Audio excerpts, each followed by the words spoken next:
honest work, honest hustle. I don't feel like it gets respected enough in this day and age as it once did. You know, from our generation and generations past. I can even say up to our generation. That's kind of where things kind of slow down as far as respecting an honest hustle and that honest day's work. You Right. know, to where we look at it as like I can't do that. I can't do this. You work there? Nah, homie, that ain't it. But back in our parents' day, grandparents' day, just getting up, grabbing your lunch pail and going to work, whatever gig it was that you were working it. And it was respect Right. with hats off to that man that's working or that lady that's working and getting to it. You know, it didn't matter what it was, whether you were bagging groceries at the grocery store, you were in the back of the garbage truck, sanitation worker, you were getting to it, janitors even, you know, or if you were in corporate, if you just had a gig, you were getting after it and you were getting an honest living and you were bringing home a paycheck to take care of your family. We respected it. We respected it. But now I feel like it gets frowned upon to see people just working day to day. You know, oh, how are you feeling about that? And we can take it on a deeper level when it comes to like these celebrities and people who have to move on in their career from one status to another just to keep the lights on. Well, you mentioned, you say you think that goes back to our generation. You feel like we started that? I do. I do. Okay. And I'm going to say it from my standpoint, my perspective. Uh-huh. And hopefully nobody judges me for this. But I remember when I was in high school and graduating high school, getting into college, I had jobs in mind that I would be willing to do, but certain jobs that I didn't want to do, like working fast Yeah. food. And that's where most of the young people they start their work experience with is working fast food. But I had in my mind that I never want to work fast food. I don't want to work a fast food line. I don't want to work a drive-through window. That's not going to be me. So in a sense, I feel like it started there when certain people decided, no, I can't do that. Like myself, I'm Yeah. not going to work. I'm not working a drive-through. I'm gonna figure something else out. Which in turn it worked out well for me to where, especially when I was in college at 19, creating a job for myself because I didn't want to go up the street to the Wendy's by the school and try to put an application at Yeah. the Wendy's. But I was Right. willing to put an application in at Blockbuster so I can get a job at the Blockbuster or something, you know what I'm saying? Or the Family Yeah. Dollar. I was willing to do that, but I wasn't willing to do that. When we started drawing lines and saying what we will or won't do, I think that's where it started. Okay. Okay. I mean, that's interesting perspective. I can see that. I I didn't initially I didn't initially go to that perspective, but I think the saying through knowing yourself, you know others. I think that's where I go first in most cases when I Mhm. think on subjects. I think that what I know about me and like-minded people, and for me, I'm just a country dude at the end of the day. So like I grew up doing like whack jobs anyway. So I before I ever got to college, I was doing Yeah. whack jobs. You know what I'm saying? Like, and when I was in high school, man, you know, the first work my father ever had me do, he had me go work in a tobacco field when I was 11. Like, you know Mm, what I'm saying? So I really? I didn't know prime this. Okay. tobacco from 11. Yeah. And then I started, then he had a friend that had a detail shop. And I worked and started detailing cars when I was Remember that? 13. And Remember then hearing when I about got that? older, I started digging graves and stuff, man. My cousin was a he worked at he owned a company who he had a backhoe and he had a company that did a variety of jobs, but Hmm. primarily we would do work with the funeral homes in the area. We would dig the graves, put up the tents, and sometimes we would have to dig up graves. And we also put down people's sewage line and stuff like that. Their septic tanks. We would put in septic tanks. Hmm. So I was doing all this stuff as a kid. Like I was working in graves and crap pots. You know what I'm saying? Basically, man, you know, we would go in there and people's septic tanks bust open. It'd be stink everywhere. You know what I'm saying? Because Yeah. that's where nothing but they dookie is at. You know, so that was the work I was doing all the way up into a certain age. So for me, it was just I never thought nothing of it. I never worked fast food, but Mm-hmm. It just worked out that way. My parents always Yeah. had other opportunities set up for me in the area, so I just did that stuff. So for me, it was just kind of like work is work. Go get a dollar. But It when is. you put it that way, it's like, okay, I can see that though. I can see that. I remember Mm-hmm. people making comments like that, and people started clowning people, and even in the 90s about working fast food. So there was Yeah. that stigma there. It's when you Yeah. See, I remind me of never, that. I never clowned anybody who worked fast food. You know what I'm saying? I always respect anybody who worked, but it's just something I never saw myself doing. Yeah, And you know me, I don't mind going to work. I don't mind going to work with my hands. I don't mind spending my time breaking my back. But it was just something yeah, about that job I did not want to do. And you know what I'm yeah, saying? Like even for somebody who has an ethic to work and me still drawing a line, yeah, that's why I feel like it started somewhere with yeah, us. yeah, yeah. I can And get then that. as I things get that. start becoming more convenient and we start being able to create our own jobs and doing what we want to do, we don't feel like we have to do what we have to do Right, right, just right. to get I that dollar. get it. Because I'm at a stage now where I'm like that. So I get it. You know what I'm saying? I can understand it. Like I'm not gonna just do any work at this point in time in life. It's just like, all right, I feel like I'm halfway done with life. I deserve to not have to just go do anything. Like, you know what I'm Right? saying? So I ain't gonna just do I anything should at the have point. my pick of what I want to do at this point.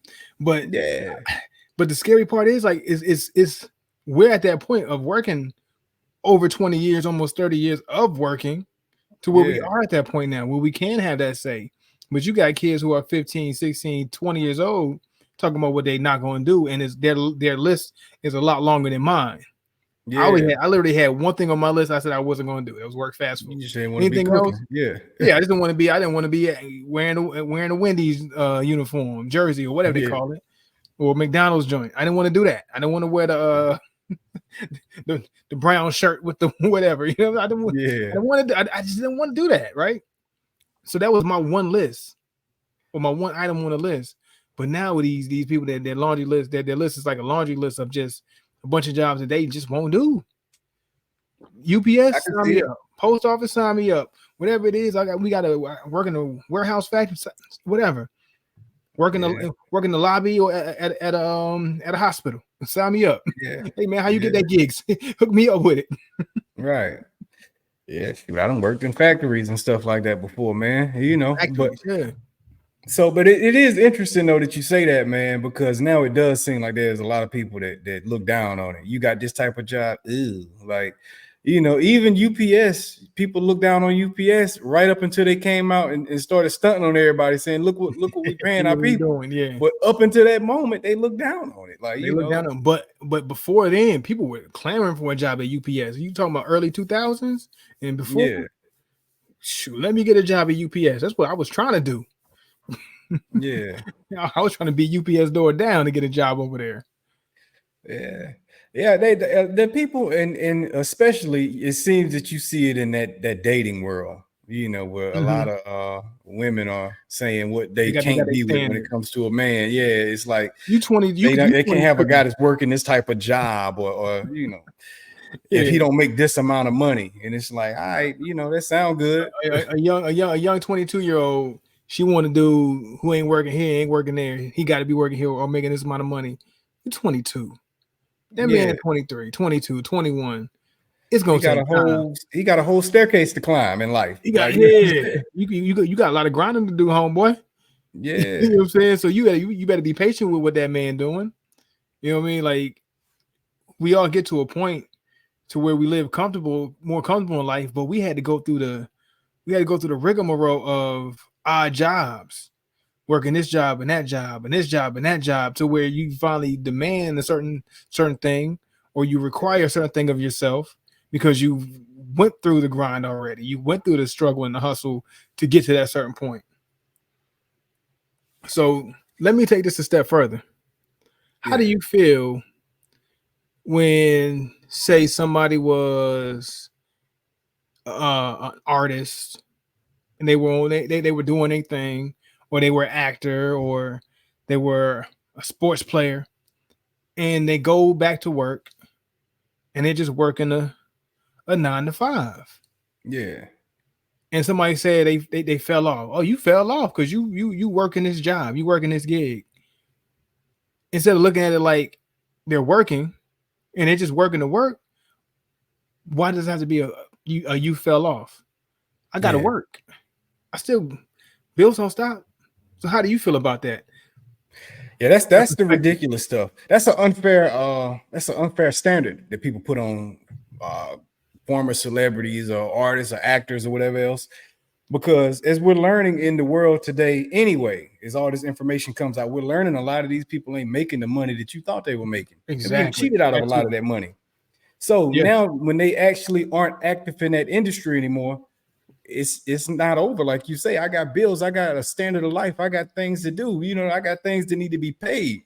So you have to go to work. Saying that you fell off because you switched industries is like saying, hey man, I switched jobs and now I fell off. Like, that's ridiculous. You would never say it to somebody.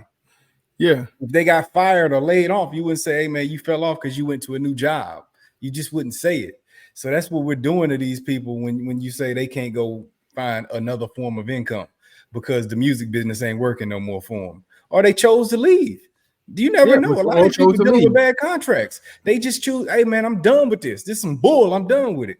And they should be entitled to do it. Just because their story hasn't been told and you don't know why they not making records no more, it don't mean that they, that they had to fall off. It could have been an actual choice.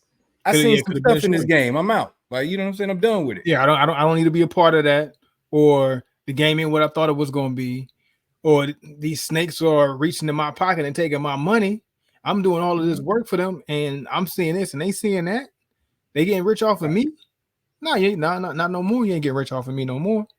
Right. I'm gonna withdraw myself from this to go do this over here, and I'm gonna just rebuild, reclimb, and go in another direction. It shouldn't be looked at as a falling off. Like when I got laid off, and before I joined the military at the age of 30, and took a bit of a pay cut. To me, nobody will look at me and say you fell off, because okay, you taking a pay cut to go work here and be an E4 in the Army, and now you're making this amount of money. But then no, that's just I had to switch careers, and I got to start somewhere. I can't go somewhere and start at the top and say I've been working for 12 years of my life. What does 12 years working in the military get you? I should start there. Right. That's not it. It's not a falling off. You know what I mean? Yeah, very, very unrealistic perspective, man. When people go back to school, you say you fell off because you went back to school to add another degree to your repertoire so you can try to ask for a little bit extra money in the world. If you quit your job and start a business, did you fall off because you quit the job and now your business is being built from the ground up? It's people are really like assessing a pivot with a very unfair and unrealistic point of view. And not realizing what a ceiling is. Like, say these guys, these celebrities, they're working in music, right? And their ceiling is going to be a certain point because of how the industry is structured. But this guy, he quits the industry, goes into creating his own business. Like, I don't know what Young Jock was doing. I wish I had the video for this. I can play the clip. But he's driving some kind of, it's not an Uber or Lyft, but it's this other startup company for that's like Uber and Lyft. And who's to say that he's not part of the company or invest in the company, and I got to go work the company real quick so I can get this company off the ground and flourish, so it can become a $1 billion business like a Uber, or a multi-million-dollar business like a Lyft. Like you got to start somewhere. So just because I'm understanding this business before I invest in it, let me test the business out before I invest in it. You never know. Yeah, it just feels like the perspective that some people take when they look at people who are in certain industries, or they go here, or they're working a job at a certain level. You don't understand, for one, that person's background, or what they're dealing with, or what their aim is, and what they're trying to attain by getting into an industry, whatever it might be. That, like you said, I could be just learning the business. I can understand why I'm investing in this. And that investment could be worth millions of dollars because I put myself in this position to try to learn this industry. Right. Why does it have to be I fell off? I'm working. Anytime somebody working, that ain't falling off. You working. And you don't know if I'm making more money now than I was before in the more sexy industry. But that's all it is. One is more sexy than the other. That's all it is. Everything that glitter ain't gold. That's right. Everything that glitters ain't gold. You got a lot of people who make a whole ton of money doing something that ain't sexy. Right. Right. But you'll never understand that because the draw ain't there. The attraction to it isn't there. But guess Yeah. what? It's a necessary industry. Like That's right. sanitation. Sanitation is a necessary. Plumbers. You got plumbers who Yeah. make a lot of money being plumbers. Yeah. But guess what? Everybody, every house, every business, every building has a plumbing system. And somebody got to service that plumbing. Yeah, that plumber getting down there, getting dirty, he working. But guess what? He own his own plumbing business. That man probably making some money. Contracts after Making money, contracts bro. after contracts. And you look at doing the him dirty like he's Super Mario Brothers or something because he doing plumbing work, but not knowing the whole time this dude, he don't even have to. You know, plumbers, man, they get so booked out for months, they don't even take phone calls. Try to call these people for work, and they won't even answer the phone for you. Leave a message, they won't return it.